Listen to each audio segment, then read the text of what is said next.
നമസ്കാരം. Topic wise current അഫേഴ്സിൽ chat GPT കുറിച്ചാണ് ഈ ഒരു ക്ലാസ് നമ്മൾ ഡിസ്കസ് ചെയ്യുന്നത്. നമുക്കറിയാം, കൃത്രിമ ബുദ്ധിയുടെ സഹായത്തോടെ പ്രവർത്തിക്കുന്ന ജനറേറ്റീവ് ആയിട്ടുള്ള ഒരു ചാറ്റ് ബോട്ടാണ് ചാറ്റ് GPT. പുറത്തിറക്കിയ വർഷം 2022 നവംബർ 30. ചാറ്റ് GPT പുറത്തിറക്കിയ വർഷം 2022 നവംബർ 30.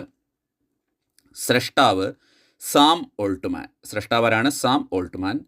പുറത്തിറക്കിയ കമ്പനിയാണ് ഓപ്പൺ AI. ചാറ്റ് GPT പുറത്തിറക്കിയ കമ്പനി ഓപ്പൺ AI. ഓപ്പൺ AIയുടെ സ്ഥാപകൻ ഇലോൺ മസ്ക് ആണ്. GPTയുടെ പൂർണ്ണരൂപം ജനറേറ്റീവ് പ്രീ ട്രെയിൻഡ് ട്രാൻസ്ഫോമർ.